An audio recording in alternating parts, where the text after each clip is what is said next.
Hello learners, and welcome to my session on Jomtien Conference 1990. My name is Russell D'Souza and I come from Nirmala Institute of Education, a college of teacher education in Goa.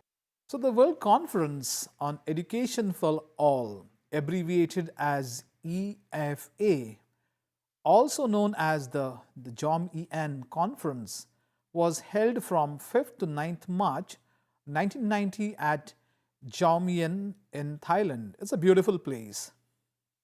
Now, the preamble of the World Conference was World Declaration on Education for All, Meeting Basic Learning Needs.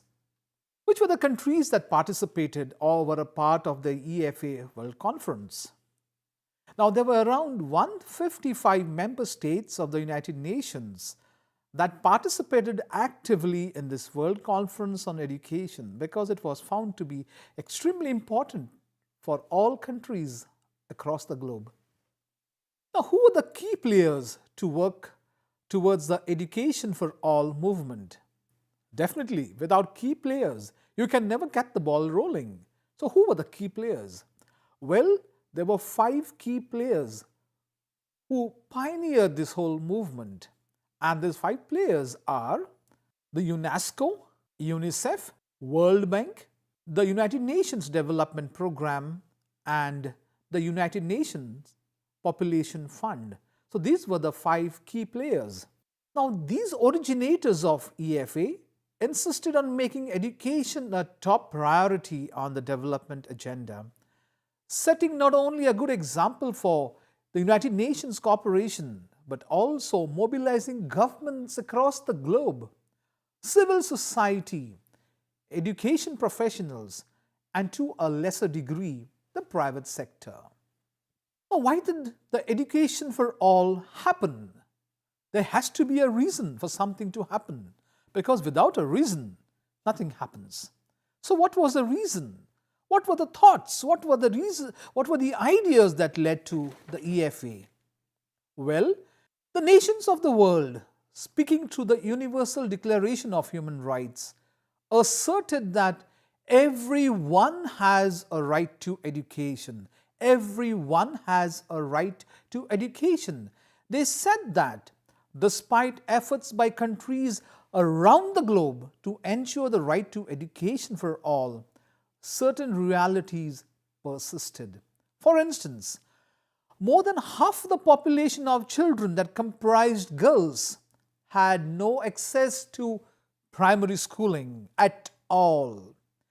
Women were illiterate, and functional literacy was a significant problem in all countries, whether the countries were industrialized and developed or the developing countries or the third world countries. So we see that these were some of the major problems. Okay, let me take you to some other reasons. The world's adults were found to have no access to printed knowledge, a sizable population of the world's adults.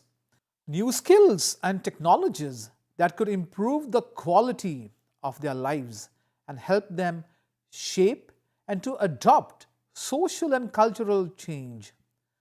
More than 100 million children and countless adults failed to complete basic education programs, while millions only satisfied the attendance requirements in different courses in which they had registered, but they failed to acquire the essential knowledge and skills that the community needs today.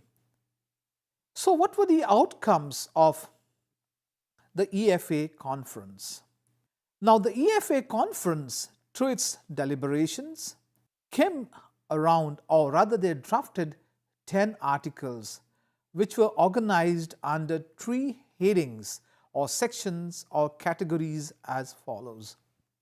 So, what is the purpose for Education for All? And under this you will see that there is a single article which talks about meeting basic learning needs. This is the structure of the whole document. The second is Education for All, an expanded vision and a renewed commitment. And under this you will see several articles. For example, Article 2 that talks about shaping the vision. Article 3 that talks about understanding access and promoting equity. Article 4 that focuses on learning. Article 5 talks about broadening the means and scope of basic education. Article 6, which talks about enhancing the environment for learning, and Article 7 that talks about strengthening partnerships. And the last one is education for all, the requirements. If at all we are going to have basic education and it's going to help a cross-section of the population, then there are certain requirements that need to be met. And so under this we have 3 articles. Article 8 that talks about developing a supportive policy. Article 9 that talks about mobilizing resources, because without resources it is not possible for any effort to succeed. And Article 10 that talks about strengthening international solidarity, because education for all is not meant for a country or for a particular race or for a particular people. It is meant for the whole world. And so, if you look very carefully at all these sections, right from the first one to the last one, you will find certain keywords here. And the keywords are basic learning needs, expanded vision, a renewed commitment, and requirements. We will now have a look at what all these mean. So, education for all, the purpose. So, Article 1 that talks about meeting basic learning needs. So, every child, every person, every adult shall be able to benefit from educational opportunities designed to meet their basic learning needs. This means that every adult, every youth or every child would benefit from the opportunities that are created to equip them with basic learning. And these needs comprise essential learning tools such as literacy, oral expression, numeracy, and problem solving. So these are the basic learning skills that are required. And the basic learning content is concerned with knowledge, skills, values, and attitudes. So if you look very carefully, you will see that learning tools and learning content is extremely important, which is required by human beings to be able to survive, to develop to their full capacities, to live and to work in dignity, to participate fully in development, to improve the quality of their own lives and the lives of others, to make informed decisions, and to continue learning and be lifelong learners. Satisfaction of these basic learning needs would lead to something, and this something is, it would lead to the promotion of education of others. It would empower individuals to respect and build upon their collective cultural, linguistic, and spiritual heritage. For instance, if you look at India, India has a rich cultural heritage. It's a linguistically rich country and a spiritually rich country as well. It's not only India, but there are many other countries which have their own characteristic features. It would further the cause of social justice. It would help us to look critically at the environment and to protect the environment. It would teach us to be tolerant towards social, political, and religious systems which are different from the ones that we uphold. We would learn to uphold humanistic values and human rights, work for international peace and solidarity in an interdependent, interconnected world. We'll look at the second article, which is concerned with shaping the vision. Now, please be very careful, learners, that we are looking at expanded vision and renewed commitment. And under this, the article, shaping the vision. So, to serve the basic learning needs that we have seen in Article 1, We have to shape our vision. Our vision needs to expand beyond the present resources, beyond the instructional structures that we have, the curricula that we make use of, and the conventional delivery systems, so that we can achieve our vision, not forgetting building on the existing practices. So, the expanded goals entail broadening the means and scope of basic education, strengthening partnerships between nations, strengthening partnerships between governments, strengthening partnerships between various social organizations, cultural organizations, educational institutions, between civil society, focusing on learning, a shift to enhance the performance of a learner, enhancing the environment for learning, creating a congenial learning climate for learners, be it a child, be it an adult, universalizing access and promoting equity. So, the educational opportunity to be equal to everybody, and everybody has free and fair access to learning. Article 3 talks about universalizing access and promoting equity. So, basic education should be provided to all children, youth and adults, but quality needs to be expanded and monitored, and if there is any disparity, it has to be reduced so that it does not become an impediment. All children, youth and adults must be given an opportunity to achieve and maintain an acceptable level of learning for basic education to be equitable. There is an urgent priority to improve the quality of education for girls and women and to remove every obstacle that hampers their active participation. All gender stereotyping in education has to be eliminated. When I say gender stereotyping, I am basically talking about the practice of ascribing specific attributes, characteristics, or roles. We have a habit of saying that it's only boys that are good in mathematics. The girl is weak, or the lady is weak, or the gent or the male makes all the decisions. The woman is not involved. So, gender stereotyping to be done away with, to be eliminated.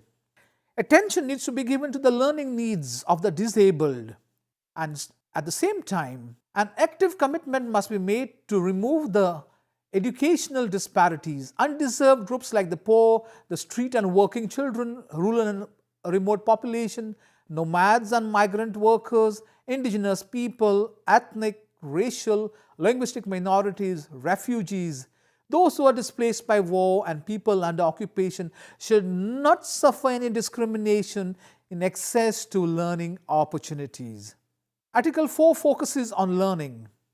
Whether people actually learn as a result of these opportunities, that is, whether they incorporate useful knowledge, reasoning ability, skills and values, will tell us whether the expanded educational opportunities have translated into meaningful development or not. So, the focus of basic education, therefore, must be on actual learning, acquisition and outcomes, rather than just enrollment or continued participation in programs and completing these programs with certification. So, active and participatory learning approaches need to be embedded in our learning. Article 5 talks about broadening the means and scope of basic education. The diversity, complexity, and changing nature of basic learning needs of children, youth, and adults necessitates broadening and constant redefinition of the scope of basic education to include the following components. Learning begins at birth. This means that there has to be early childhood care and education. Primary schooling is the main delivery system for basic education of children outside the family. Therefore, it must be universal. Every child should have access to this primary education. It should be available, and at the same time, The culture of the place, the reasoning of the place should be a part of primary schooling. The basic learning needs of youth and adult are diverse and should be met through a variety of delivery systems: skill training, apprenticeship, formal and non-formal education programs in health, nutrition, population, agricultural techniques, environment science, technology, family life, including fertility and awareness and other societal issues. All available instruments and channels of information and communication like radio, TV, and other media and social action could be used to help convey essential knowledge and inform and educate people on social issues. Article 6 talks about enhancing the environment for learning. So, learning does not take place in isolation. Societies therefore must ensure that all learners receive nutrition, healthcare, and general physical and emotional support they need in order to participate actively and benefit from their education. Knowledge and skills that will enhance the learning environment of children should be integrated into community learning programs for adults. The education of children and their parents or other caretakers is mutually supportive, and this interaction should be used to create for all a learning environment of vibrancy and warmth. Article 7 talks about strengthening partnerships. National, regional, and local educational authorities have a unique obligation to provide basic education for all. But they cannot be expected to supply every human, financial, or organizational requirements for this task. So, new and revitalized partnerships at all levels therefore become necessary. So, partnerships among subsections and forms of education, educational personnel, partnerships between education and other government departments, including planning, finance, labor, communication, and other social sectors, partnerships between government and non-governmental organizations, the private sector, the local communities, religious groups, and families. So this tells us that when we talk about partnerships, partnerships need to be built between these different groups. If we want basic education to be a success, then partnerships is extremely important. Education for all, the requirements. So here we have Article 8 that talks about developing a supportive policy context. So, supportive policies in the social, cultural, and economic sectors are required in order to realize the full provision and utilization of basic education for individual and societal improvement. So, this tells us that supportive policies in the social sector, the cultural sphere, and the economic life need to be drawn up so that this can give an impetus to basic education. Suitable economic, trade, labor, employment, and health policies will enhance learning's incentives and contribute to societal development. Societies should also ensure a strong intellectual and scientific environment for basic education. So this tells us that a lot of support is required if this basic education is to succeed. Article 9 talks about mobilizing resources. We know that without resources, any effort is futile. And so, resources become a very important factor for us. So when I talk about mobilizing resources, so for meeting the basic learning needs of all, it is essential to mobilize existing resources.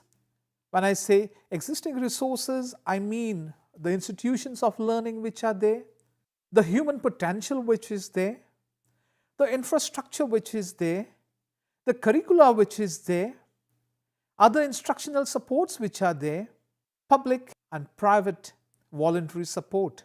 Society has to contribute to make and recognize that the time, the energy, and the funding that they put into this great social cause can enhance the future of a country.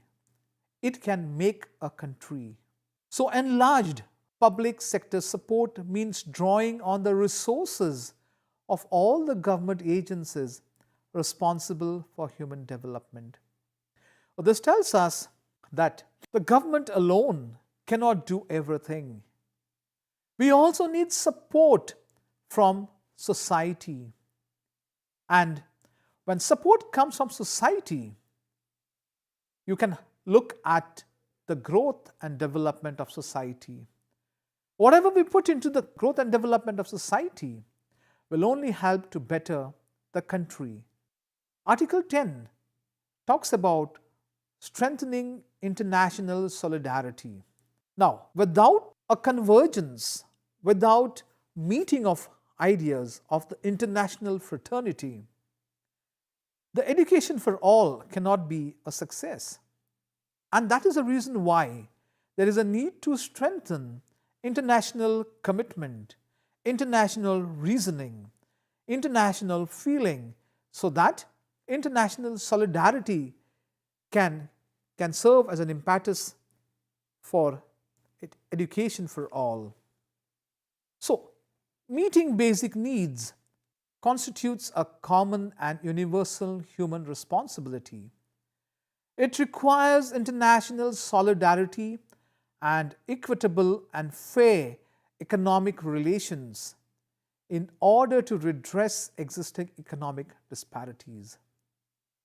All nations have valuable knowledge and experiences to share for designing effective educational policies and programs. Substantial and long-term increase in resources for basic education will be needed as we start progressing in this great cause for education. Basic learning needs of adults and children must be addressed wherever they exist.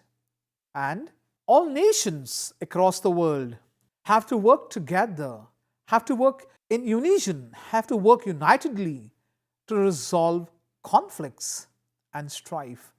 Conflicts and strifes that happen within a country, that happen across countries, to end military occupation, to settle displaced population.